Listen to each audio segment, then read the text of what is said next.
Hai Sobat Oskarman, selamat tahun baru buat teman-teman sekalian. Di tahun baru ini aku mau ada sesi ngobrol. Nah, ngobrol kali ini aku akan ngobrol bersama Andre 7. Jadi buat teman-teman yang penasaran pembahasan tentang industri kreatif, disimak terus sampai habis. Nah, buat teman-teman yang mungkin di sini kepo banget tentang industri kreatif, hari ini aku kedatangan satu orang tamu spesial. Nah, di sini ada Andre 7. Halo. Nah, Andre kebetulan baru launching YouTube ya. Nah, buat teman-teman yang mau penasaran cek di sini. Jadi ini ada linknya. Buat yang teman-teman pengen tahu industri kreatif kayak gimana sih, cari ide tuh kayak gimana sih? Karena biasanya kan teman-teman fotografer, videografer ataupun siapa itu biasanya tuh suka stuck gitu, nyari ide-ide yang out of the box itu gimana. Nah, silakan cek di videonya Andre di sini. Nah, Bapak Andre, kita kenalan dulu kali ya. Mungkin ada di sini teman-teman yang belum tahu siapa sih Andre 7. Kenalan Kak. Kita juga baru kenalan sih sebenarnya. Baru kenalan.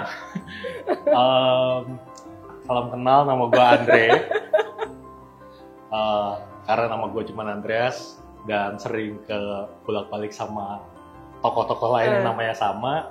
Jadi dari SMA teman-teman gue manggil gue Andre 7, Andre 7. So udah sekalian aja dibikin namanya Andre 7. Andre 7. Ada meaningnya nggak sih 7 itu apa? Tanggal ada, lahir. tapi 2 hari nanti gue cerita kepanjangan. Baiklah. Jadi sekarang Andre ini profesinya apa? Gue sebagai seorang Chief Creative Officer di sebuah brand agency di Jakarta. Buat teman-teman di sini yang penasaran tentang industri kreatif, kita akan tanya langsung sama ahlinya, pastinya ya Pak. Karena gue juga terus terang banyak nanya-nanya dia juga sih, kayak ini apa ya? Gitu. Jangan jual ketinggian nanti, takut kecewa penonton. Oh gitu. Kan biar subscriber lu banyak Bang. Oke, nah gue tuh penasaran ya, sebenarnya lu mulai masuk ke industri kreatif itu dari kapan sih? Ya, gue agak aneh, agak beda dari teman-teman gue yang lain gitu ya. Terus Karena teman-teman gue itu kebanyakan kalau gue tanya kenapa dia masuk ke industri kreatif ya, kebanyakan tuh jawabannya karena mereka semua menghindari matematika pada waktu kuliah.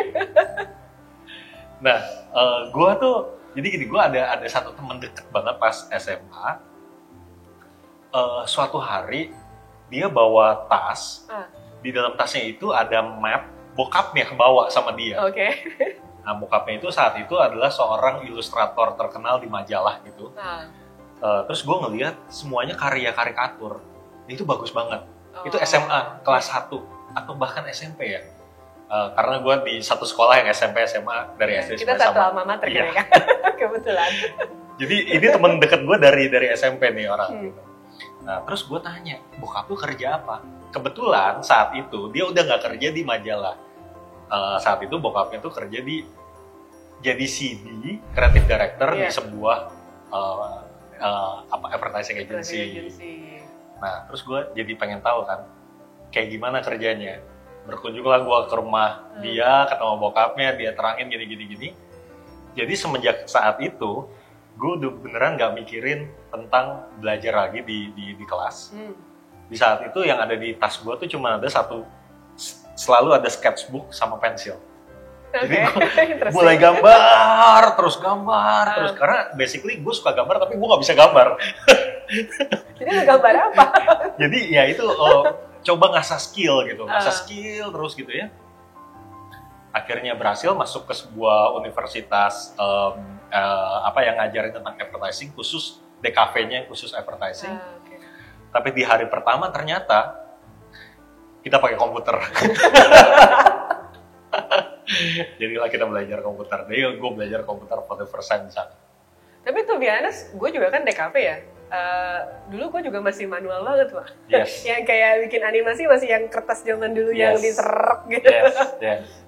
Lu merasa nggak sih kalau maksudnya pada saat di zaman masih manual banget tuh kayak seru aja, ya nggak sih? Gue bisa bilang itu tetap perlu ada, tapi gue juga against sama kampus-kampus yang sumekeh kita nyekokin bagian manual. Gua against itu gitu. Karena ya ngapain? Harus ngikutin zaman. Iya, lu harus ngikutin zaman dong gitu. Gue pernah ada di satu perdebatan kampus gitu ya. Karena ada beberapa orang itu pengen tetap ada kelas kamar gelap ya, yang untuk nyetak foto gitu kan. Foto, kamar gelap. Sementara gue langsung pelajaran pertama itu ke digital. Nggak langsung sih, semester kedua tuh digital. Semester pertamanya masih yang film gitu.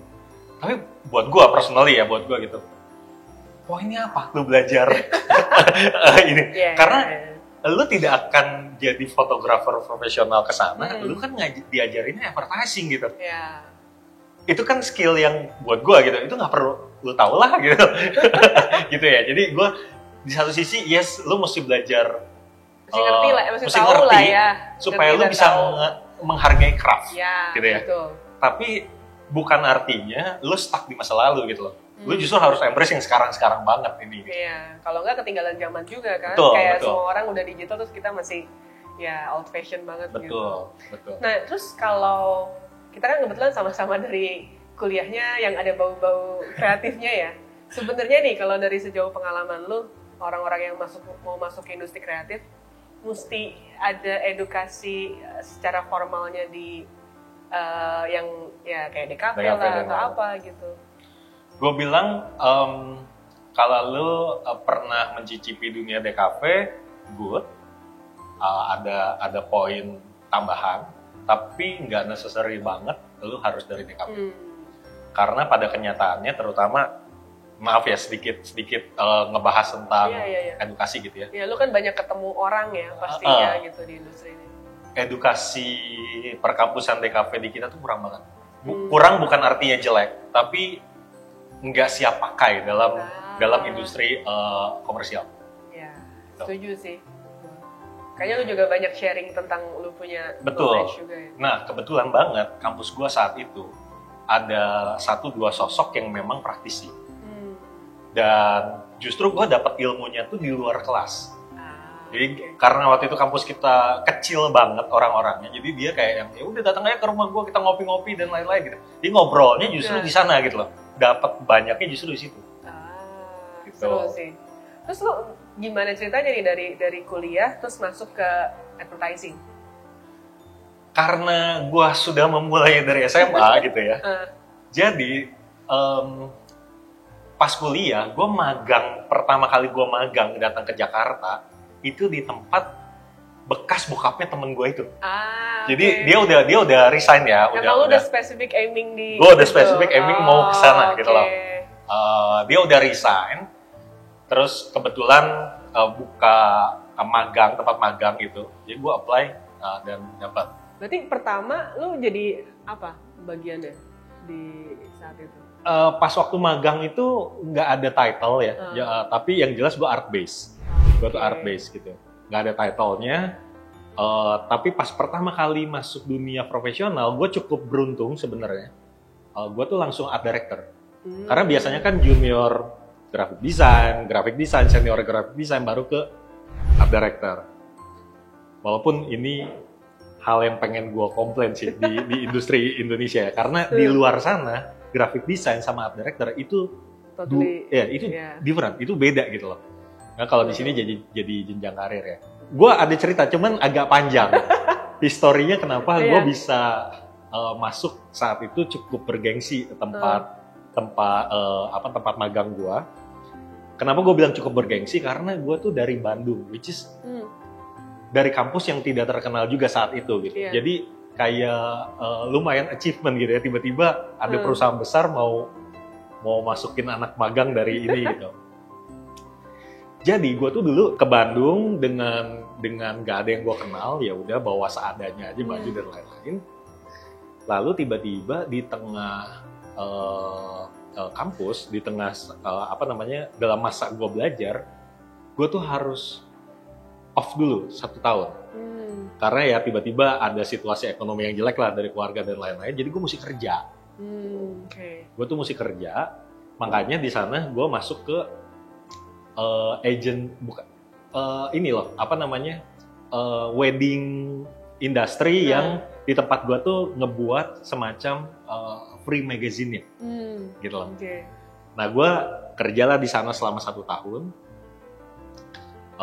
Tidak digaji karena gue minta tolong bayarin nanti di akhir tahun aja. Gue waktu itu minta 10 juta. Jadi selama 1 tahun tolong bayar gue 10 juta nanti di ujung. It's just simply karena saat itu kosan gue 3,5 juta per tahun. Nanti yang dekat kampus. Terus bayar semester 2,5 juta sama 2 juta. Jadi di kepala gue bisa hidup selama 1 tahun gitu loh. Penting. Nah sisanya itu gue inget pokoknya ada sekitar 1,5 juta gitu. Gue tuh bingung, gue beliin apa ya supaya gue bertahan hidup gitu ya. Nah ini jangan dibandingin sama 1,5 juta zaman ini ya. Paham, zaman dulu. Zaman dulu tuh lu makan di warteg. Lebih tua. Terus lu makan di warteg lu masih bisa dapat makan 4.000 perak gitu ya. Jadi jangan dibandingin sama zaman sekarang gitu ya. Nah saat itu ketahuan tuanya ya gitu. Saat itu gue ngerasa itu langkah terbaik dalam hidup gue. 1 jutanya gue beliin printer. Yang zaman disuntik selang tinta tuh ya. Gue tuh beliin printer. Nah kenapa gue bilang itu pilihan terbaik dalam hidup gue? Karena saat itu nggak lama dari gue beli printer dan persiapan mau masuk kuliah, kan ilmu gue udah di atas teman-teman yang lain nih. Karena gue beneran kerja sama profesional fotografer dan editor. Iya kan? Jadi ilmu Photoshop gue itu di atas teman-teman gue yang lain ya selama 1 tahun gue nih. So nggak lama dari itu ada sebuah kompetisi di Jakarta. Waktu itu ada dari sebuah koran bisnis. Nah karena gue punya printer, jadi gue ya udah masukin aja gitu kan. Dan karena gue punya printer, ya gue masukinnya banyak gitu loh. Gue submit 5 apa berapa gitu. Dan gue bisa ngeliatin, kurang bagus print lagi, kurang bagus print lagi. Gue submit sana, under mahasiswa, kategori mahasiswa. Entah gimana, dapat surat kampus. Kampus dikirimin surat sama dari sana. Gue masuk ke 100 terbaik gitu ya, karya ini gitu ya. Terus kampus gue ngecek ke kampus-kampus yang lain di Bandung saat itu. Nggak ada yang dapat, cuman dari kita. Terus kampus gue bilang, kamu mesti ke Jakarta.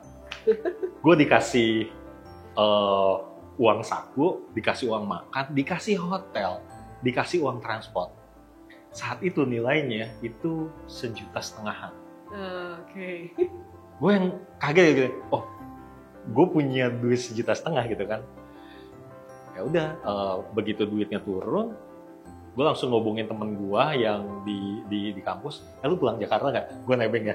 Terus gue ngobongin temen gue di Jakarta, lu balik ke Bogor nggak? Karena gue asli Bogor ya. Asli Bogor.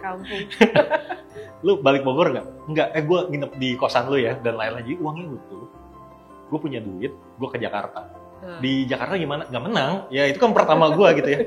Cuman semenjak saat itu, gue tahu bahwa ini cara gue bertahan hidup. Gue ikut kompetisi, nggak usah menang, tapi harus ada malam anugerahnya. Jadi dengan cara itulah gue bertahan hidup. Gue ikutin semua kompetisi, mau bikin kompetisi perangkok, kayak ngedesain perangkok, mau desain logo dan lain-lain. Gue ikutin semuanya. Jadi at the moment waktu itu gue magang, ditanya portfolio, gue tuh banyak banget. Itu tuh banyak banget karena ini bukan saya masuk ke sini, ke sini. Jadi dari tempat magang ini tuh yang kayak, oh iya oke kamu masuk gitu. Itu kepepet guys. Itu bertahan hidup untuk kepepet sebenarnya. Tapi itu justru pengalaman yang menurut gue kayak keren sih gitu, kayak bisa ngikutin segitu banyak. Nah ini juga tadi kan lo ada nyebut art base nih. Mungkin buat teman-teman di sini ada yang belum tahu kalau di industri kreatif itu kan ada istilah art base sama copy base. Nah itu apa sih, Dre? Mungkin boleh dijelasin. Oke, jadi kalau di industri kreatif itu ada tim kreatif, ada tim account, ada tim strategik. Ya, 2 tim ini sebenarnya departemen yang nantinya sih akan beririsan gitu. Tapi kita fokus ke sini dulu, departemen kreatif. Departemen kreatif itu kan ada jenjangnya gitu ya. Tapi di level bawah itu ada yang art base, ada yang copy base. Nah mereka ini couple berdua. art base itu ngurusin semua yang berhubungan sama visualnya. In the meantime dia juga brainstorming untuk idea gitu ya. Copy base itu juga dia brainstorming untuk idea tandeman sama si art base. Tapi job desk utamanya adalah dia tanggung jawab untuk semua perkopian. Jadi mau itu berupa headline, caption gitu dan lain-lain itu di-tackle oleh copy base. Art base itu tackle bagian visualnya. Gitu. Nah, kalau di sini nih misalnya teman-teman ada yang profesinya fotografer gitu. Kalau dia mau apply kerjaan nih misalkan ke advertising. Itu apa sih maksudnya dia tuh bisa nempatin di mana sih kira-kira? Apply kerjaan sebagai Misalnya pegawai. dia punya passionnya mungkin kalau fotografer lebih ke art base kali ya? Pasti art base. Cuman di dunia advertising ini para fotografer tuh ada fotografer profesional seperti dirimu gitu ya. Nah biasanya tuh kita akan hire untuk kerjasama, iya kan? Nah tapi ada juga para art director yang memang bisa foto. Nah ini dia memang kerja permanen di sebuah industri kita internal gitu. Jadi sebenarnya nggak akan ada bedanya ketika pertanyaannya adalah base gue fotografi, bisa nggak gue masuk? Nggak beda, nggak akan ada bedanya gitu. Tergantung penempatannya mau jadi partner kita di luar gitu ya atau kerja di internal. Kerja di dalam internal. Mungkin pertanyaan keduanya juga yang tadi nih, kalau di sini kita misalnya mau jadi seorang commercial photographer, commercial photographer yang bekerja untuk advertising, apa sih yang dilihat dari perspektifnya lu di agency? Mungkin di sini kalau teman-teman ada yang masih kayak, gue nggak tahu nih tahun ini mau jadi fotografer apa gitu. Nah itu apa sih sebenarnya advertising tuh ngelihat apanya sih dari seorang fotografer, dari dia punya portfolio tuh apanya yang dinilai atau ada poin-poin lain kah? Sebenarnya spektrumnya luas ya. Karena mungkin analogi paling sederhananya gini.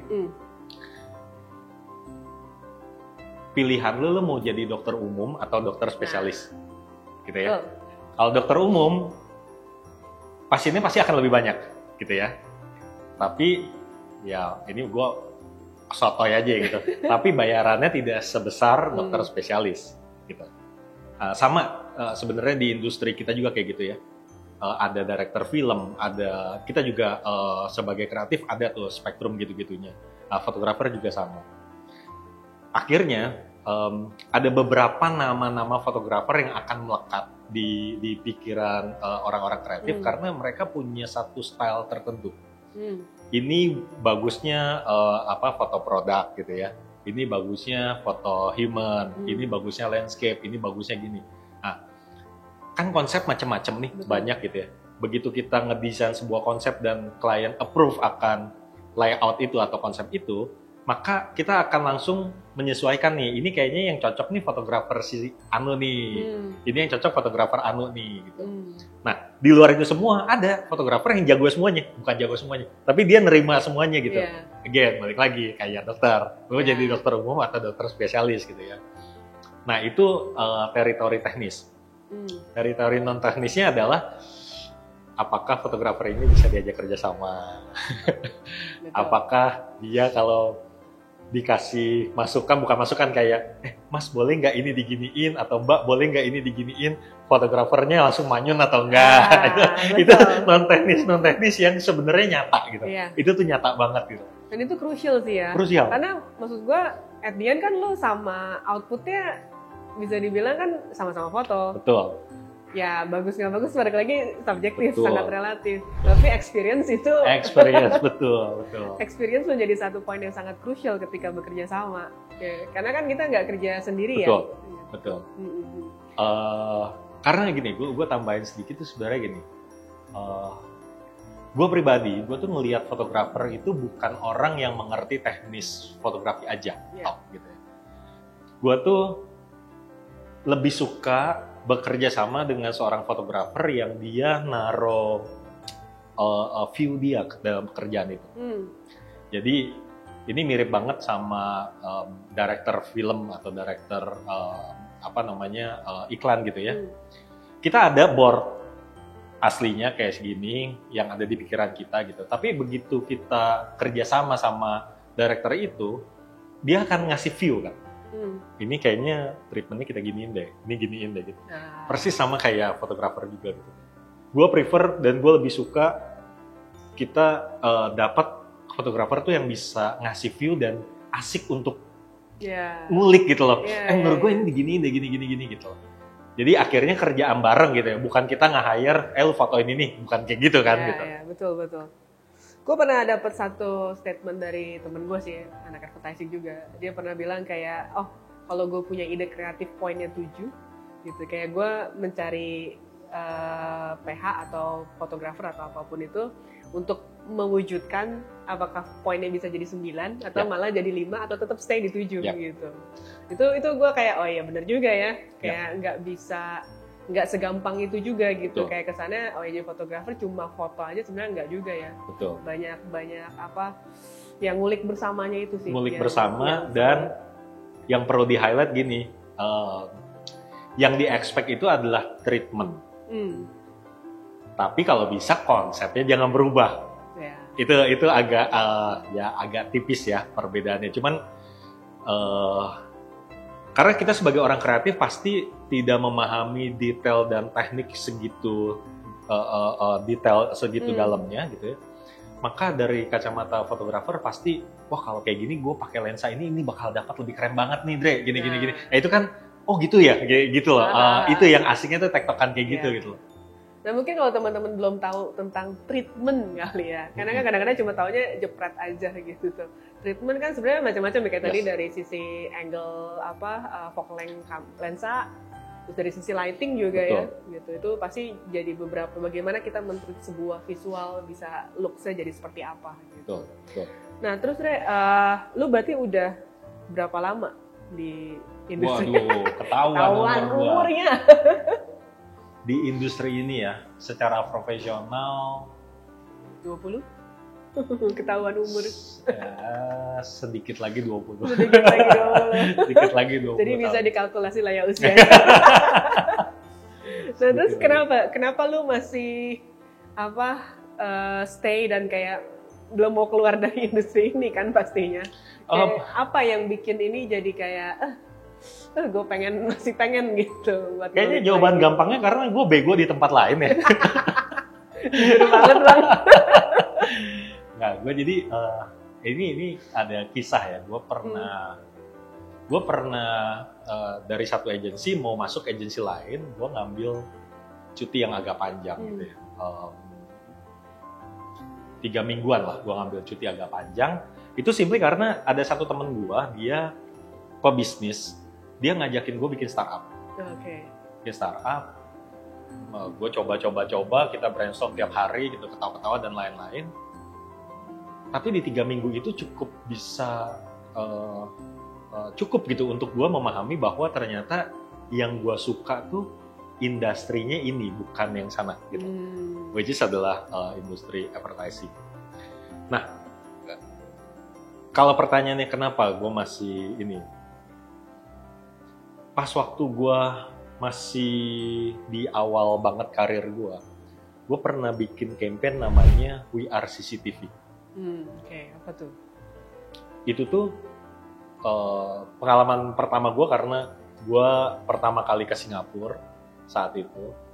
Terus gue ngelihat, gue amazed banget gitu, di setiap titiknya tuh ada CCTV.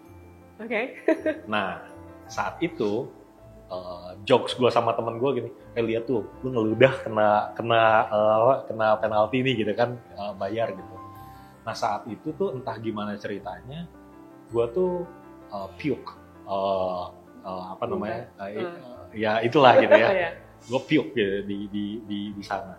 Terus temen gue bercanda, Dre, gue udah aja kena segitu, gimana lu nih sekarang gitu. Itu sepanjang di sana sampai pulang gitu, gue tuh deg-degan. Kan katro ya gue ya, kayak gue deg-degan. Kayak, ini kedetek kayak bener kayak nanti di imigrasi gue kena kayak gitu. Cuman insight-nya gue pahami bahwa ternyata orang itu takut untuk melakukan segala sesuatu karena ketika ada evidence di sana. Ya. Dan saat itu gue balik ke Indo, gue ngedesain sebuah campaign, lalu terciptalah movement namanya We Are CCTV. Insight-nya adalah saat itu Twitter lagi pertama kali meluncur, jadi lagi tinggi-tingginya. Gue bilang secara movement, ketika Jakarta tidak memiliki CCTV sebanyak negara lain, marilah kita jadi CCTV-nya Jakarta. Gitu loh. Jadi gue minta segala ada kejahatan dan lain-lain, ada ketakutan, lu di gang mana lu ngerasa sendiri dan lain-lain, nyalain kamera lu. Upload, dan lu bisa jadi CCTV untuk mungkin saat itu orang akan takut gitu. Which is sekarang sangat kejadian ya. Begitu ada apa-apa orang ya udah nyalain kamera aja gitu. Nah, di saat itu tuh tiba-tiba gede banget. Karena zaman itu kan belum ada yang namanya viral-viralan ya. Tapi di saat itu tuh tiba-tiba movementnya gede banget. Gue nggak nyangka dalam 2 minggu tuh bisa jutaan langsung yang ikutan gitu. Dan di situ gue kerasa banget bahwa perkataan ini jauh lebih tajam daripada senjata apapun. Dan gue yakin banget ilmu advertising pada basicnya adalah ilmu komunikasi gitu ya. Itu jauh lebih powerful daripada ilmu apapun ketika lu bisa mengolahnya dengan baik. Jadi ya itu reason gue ada di sini, masih ada di sini. Ada sedikit notes di bawah, just simply karena gue introvert. Jadi kayaknya lebih baik gue bisa berkata lebih banyak lewat movement ini yang diciptakan dan lain-lain gitu. Karena gue jelek, gue tuh ngomong langsung gitu-gitu tuh jelek. Tapi setuju gak sih? Gue tuh ada satu statement dari temen gue ya, kayak orang introvert kalau bikin karya lebih fantastik dibanding extrovert. Kadang-kadang kayak tahu-tahu jegar gitu. Ini buat teman-teman juga yang punya pendapat, boleh tulis di kolom komentar juga. Setuju nggak tuh dengan statement itu? Tergantung karya yang dimaksud apa.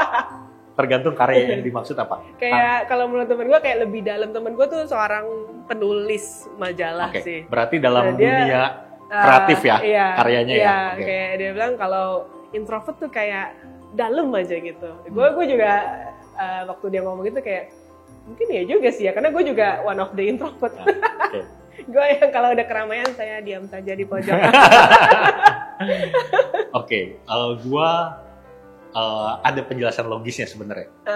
Sebenarnya bukan introvertnya atau extrovertnya yang membedakan, tapi lebih ke sensitivity dari tiap orang. I see. Suatu hari gue dipanggil oleh bos gue di sebuah tempat. Dia bilang, anak lu itu ini banget sih, perasa banget sih. Orang cuman kayak gini kok dia ngerasa dan lain-lain. Gue bilang, nggak bisa, karena setiap kreatif itu justru semakin lu perasa, semakin lu sensitif, semakin lu bagus untuk bisa ngerasain untuk bisa ngerasain seberapa dalam sebuah karya gitu. Untuk cowok-cowok ya, cowok-cowok yang kerja di dunia kreatif, kerja di dunia kreatif. Cowok-cowok di sini. Itu wajar banget cengeng, guys. Wajar banget. Ngaku nggak lo? Ngaku nggak lo cengeng? Nonton film gitu, lihat, bini gue udah nangis gitu, gue juga udah mulai keluaran. Itu wajar banget gitu. Lu nggak usah sok-sok jadi cowok yang enggak, gue maco gini-gini. Enggak, bohong. Justru semakin lu mengasah feeling lu, perasaan lu gitu, semakin lu bisa ngerasain karya itu sedalam apa, sejenaka apa, seini apa, dan lain-lain gitu loh. Nah kebetulan mungkin lebih banyak orang introvert yang kayak gitu. Mungkin ya. Jadi makanya analisa aja ke sana. Tapi yang gue sebutin ini bukan kata gue. Gue baca sebuah buku tapi gue lupa judulnya apa gitu. Itu tuh jelas di situ disampaikan gitu. Oke. Ini masih panjang banget pembahasannya. Gue yakin satu episode ini nggak cukup. Jadi nanti kita akan lanjut di episode berikutnya. Jadi teman-teman stay tune. Dan buat yang mau subscribe, langsung di subscribe di YouTube channelnya Andre juga nih.